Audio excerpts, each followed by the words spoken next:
Hey there, Susan Winter. Welcome to my channel. Subscribers, welcome back. And those of you that are here for the first time, welcome. I am answering questions that have been written to me by my followers. And okay, this is for anybody who's dating online. This is some of the strange, bizarre online behavior that's happening these days.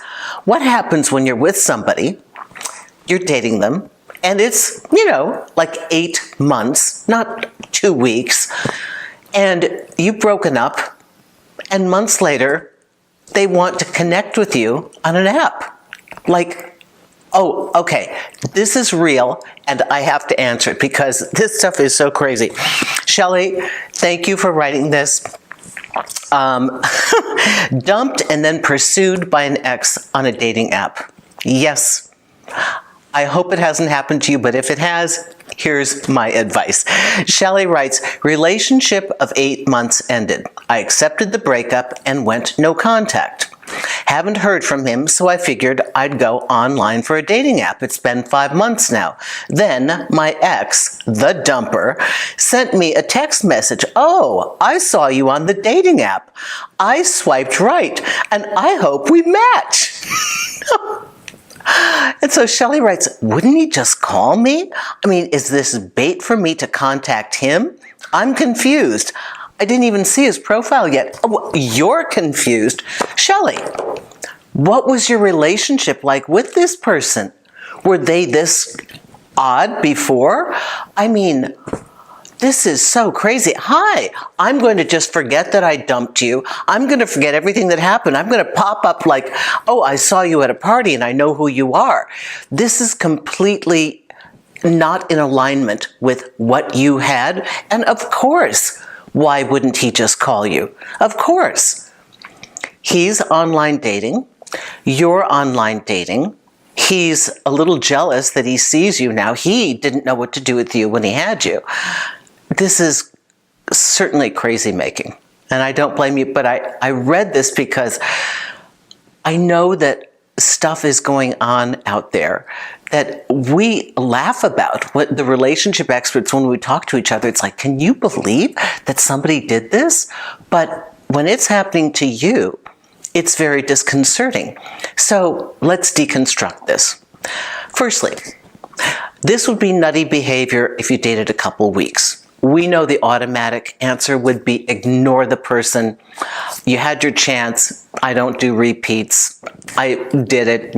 I didn't like the way you handled me, whatever you said, right?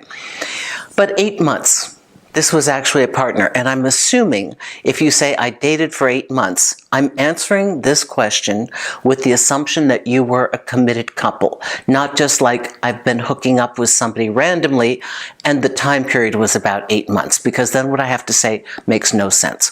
So let's say you were a couple. The first thing I would do, only to take it by the horns, I would contact the person and say, hey, what is up with that?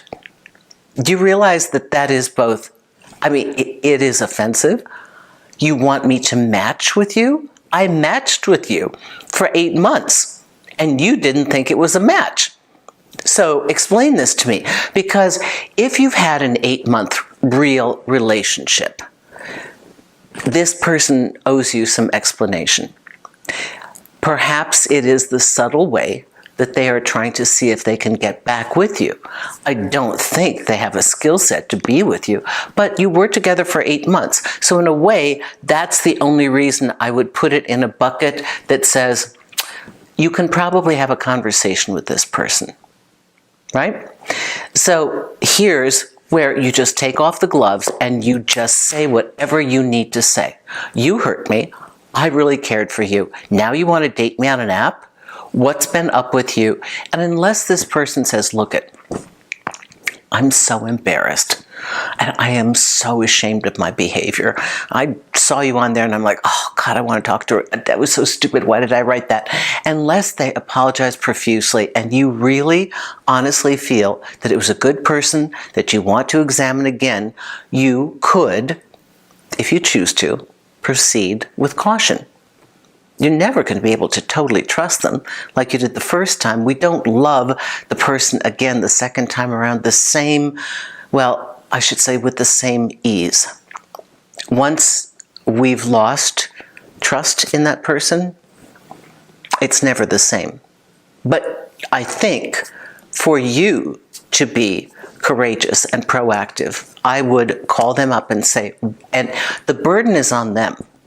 It is not on you to defend yourself and why you're contacting them. The burden is on them to explain why they would choose to dump you and now contact you again and want to be a match. Okay? So you have every right to put them on the spot. But maybe you'll get an honest conversation out of it. If anybody does not have a committed relationship where this strange thing happened, and maybe the couple is very young, I don't know.